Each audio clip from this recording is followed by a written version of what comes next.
Hello everyone, I'm Lila, an artist and cognitive scientist passionate about exploring the intersection of creativity and brain development. In today's episode, Coloring with Purpose, Unveiling the Cognitive Benefits for Kids, I'll be diving into how coloring books, a seemingly simple pastime, can significantly enhance a child's cognitive development. We'll explore how this colorful activity boosts focus, sparks creativity, and aids in developing crucial problem-solving skills in young minds. As an artist, I've seen firsthand the vibrant expressions and joy that coloring brings. And as a cognitive scientist, I'm excited to unpack the science behind these joyful scribbles and their profound impact on a child's growth. So grab your colors and let's explore together.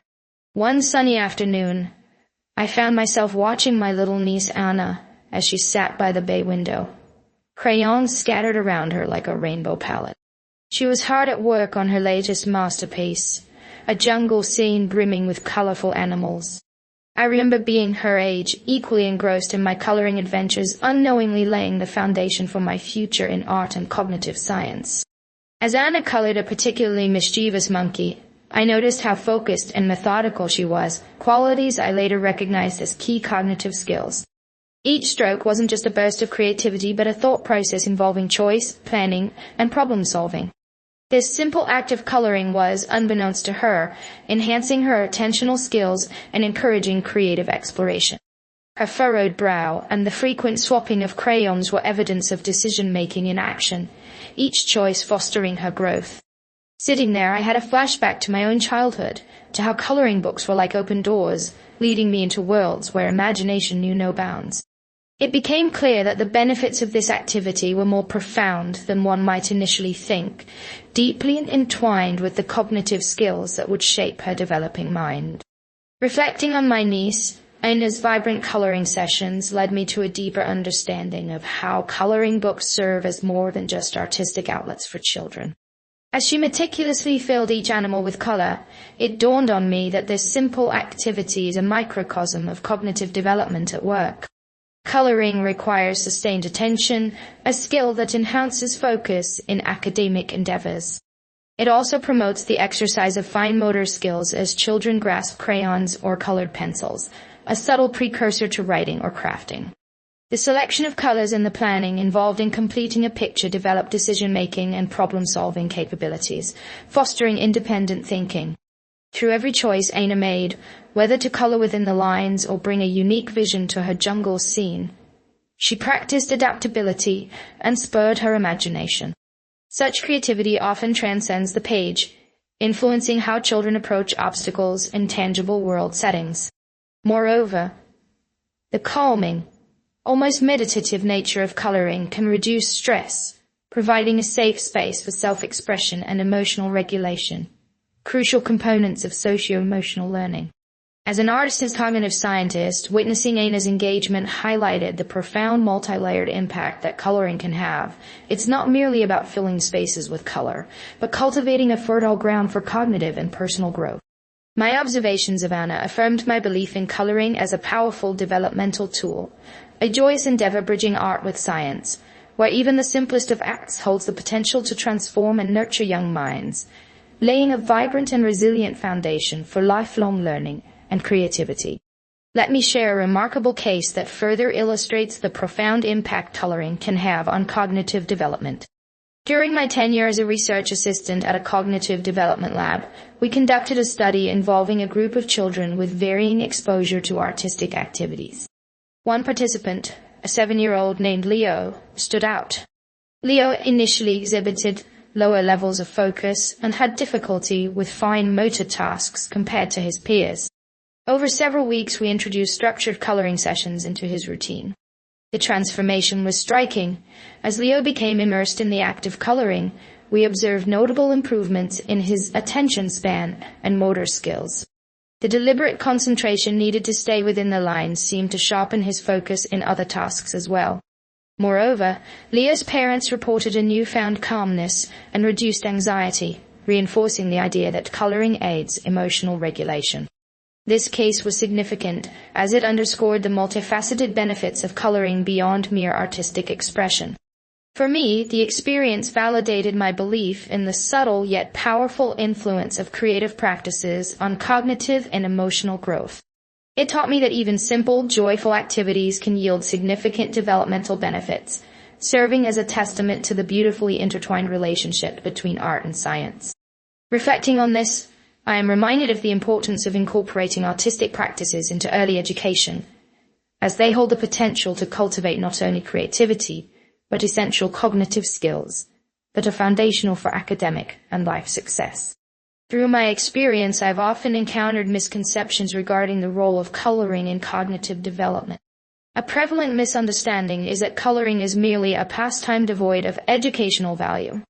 This perspective fails to recognize the intricate skills fostered through this simple activity. For instance, some parents believe coloring is just a fun break from learning, not realizing it's a bridge to deeper attentional and motor skills.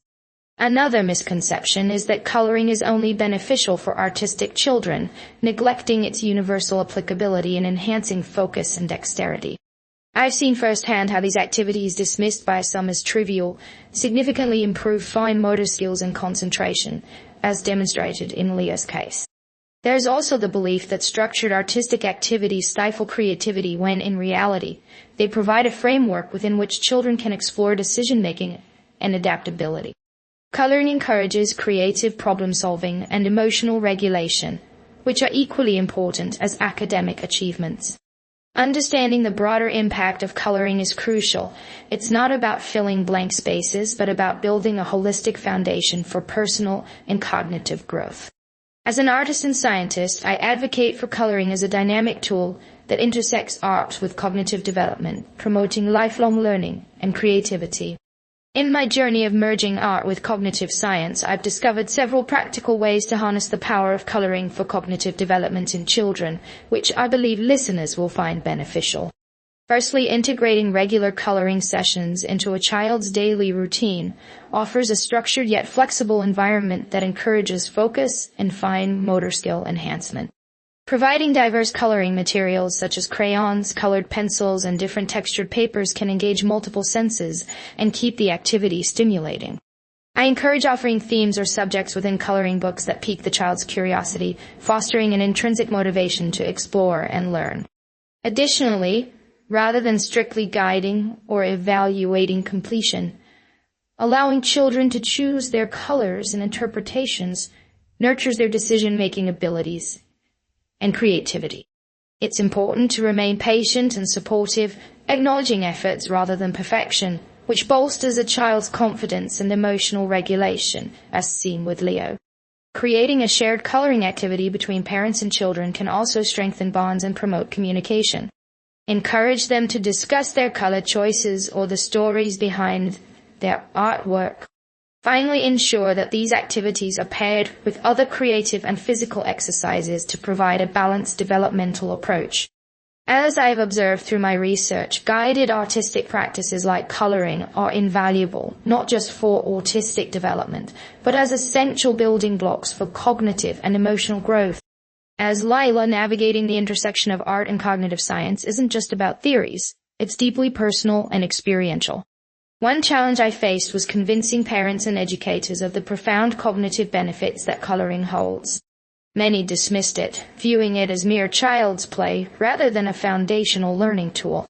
This skepticism mirrored my own early doubts when I witnessed my nephew, Leo, struggling with concentration and fine motor skills. Despite my academic background, I initially hesitated to recommend something as seemingly simple as coloring as a solution. But I decided to take a hands-on approach with Leo, integrating regular coloring activities into his routine. The breakthrough came when I noticed his improved ability to focus and his dexterity enhancing, leading to better performance in school tasks. Realizing the power of coloring firsthand, I began sharing our story at workshops and seminars, using real-life anecdotes to illustrate the transformative power of coloring. This experience taught me resilience and the importance of evidence-based advocacy. It also reaffirmed that sometimes the simplest tools can achieve the most profound outcomes, encouraging me to further bridge the gap between art and cognitive science. It was a humbling lesson in patience and open-mindedness, both as an artist and a scientist. As Lila, I'm excited yet cautious about the evolving trends at the intersection of art and cognitive science, particularly regarding coloring's role in cognitive development. One exciting trend is the integration of technology with traditional coloring practices, like augmented reality apps that bring children's artworks to life, potentially enhancing their engagement and creativity. However, this also concerns me because over-reliance on technology might overshadow the tangible benefits of manual coloring, like fine motor skill development and sensory engagement. Another development is the growing emphasis on personalized learning experiences, where coloring activities are tailored to individual cognitive needs and learning styles. This matters because it opens up new pathways for personalized education and neurodiversity appreciation. However, it also poses the risk of commercialization overshadowing the simplicity and accessibility of coloring. For listeners, I'd recommend embracing technology as an additive tool rather than a replacement, ensuring children still engage with physical coloring books and materials. I also encourage parents and educators to remain informed about these emerging tools and approaches, evaluating them critically for their potential cognitive benefits and risks.